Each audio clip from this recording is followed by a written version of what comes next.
Chad Brendel, Bearcat Journal here with Garrett, Campbell. Garrett, take me through that process of finding out you might be eligible for that extra year, and was it a hard decision? Was it a quick decision? What went into it? So my dad and I had actually been talking about it because we did a little bit of research on it, and even back when I first got injured, I mean, he was talking about it with me, and we never really knew it was a possibility until I remember specifically the USF game last year. The week before we went into that, my coach brought it up to me, and he sat me down in his office, and he said, we were going through the records, we found out you had an injury, and you're eligible for another year if you'd like to apply for it. And I was ready to jump right then. I was like, yes, we'll do it. And he said, no, hold on. He said, give it a week, talk it over, think about it.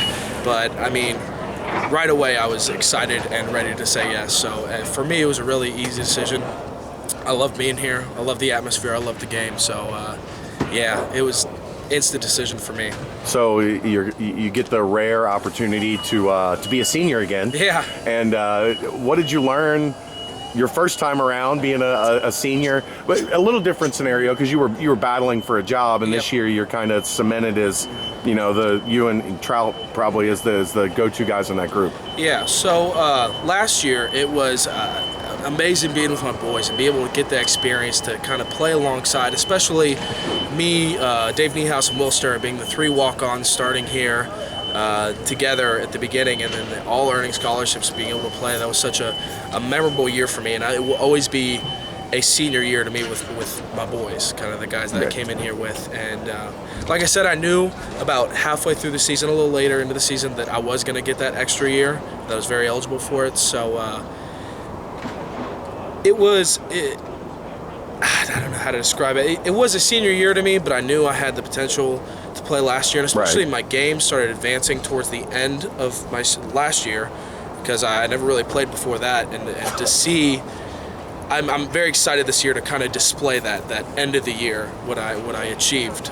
At the beginning I was a little sloppy. I look at my play sometimes, I'm like, is that me? And then I look at my later games, I'm like, wow, the development I made even over the course of a year is unbelievable. I can't wait to get to next year and have that opportunity to kind of showcase that and even advance on that. One of the things Coach Crook is known for is that advancement in technique and that advancement in just understanding his system and getting guys to pick it up.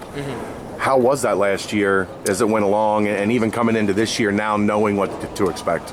It's been a process. I've had three coaches here, Hiller, Grimes, and now Crook. And the great thing about it is that I kind of take pieces and bits that I really like from other coaches, and I can apply it to my overall technique. But Crook's in particular, I'm a huge fan of it. A lot of our old teachings were kind of downhill drive, get vertical, kind of blowing people off the ball type style, and this is more of a kind of using momentum, using guys' weight against them, using their movement against them, which it's a process you have to trust. You don't think about kind of overreaching and pushing people and kind of using your back arm to kind of throttle them once they start moving, but using it last year, I can see how well it works, and I was excited to see the results.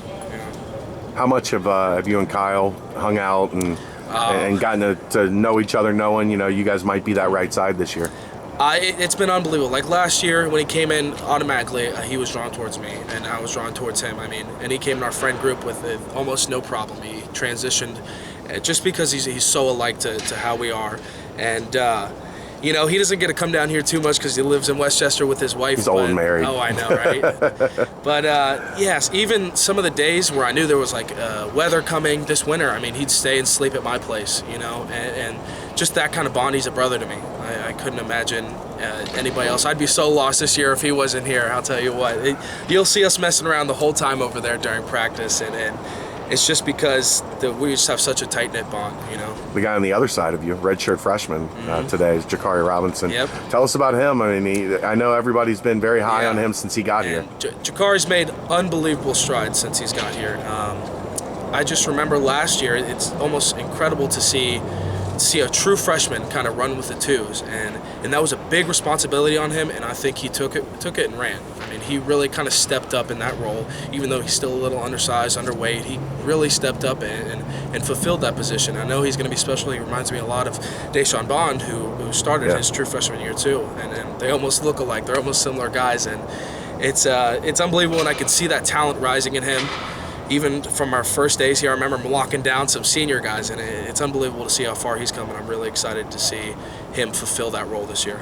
He's had a reputation in the weight room since he got here, right? I mean, that's one of the strongest guys on that line already. And I remember his freshman days, his first day here when they tested him, and his 225 numbers were over 20s. I think it was like mid-20s, and that's unbelievable for someone who doesn't have this kind of weight training background for him to do. It's been unbelievable. You got the belt today? I do. I got a little something here. So this is a little hydration test. The O-line had the best hydration test numbers today, and that's just a testament to Coach Crook and the little details we take as far as getting things done in our room. And it's something that Coach Crook brought. He brought this saying called NFW, no fuck. Pardon my French, but no fucking way. It's just an overall attitude that no way I'm going to let my brothers down, no way I'm going to let this team down, so I'm going to do everything that I can to put my best foot forward and to make this team successful. And this is kind of a testament of what we did. All right, man. Good talking to you. Thank you. We'll talk to you a lot more throughout the season. Good. Appreciate it, man. How you doing?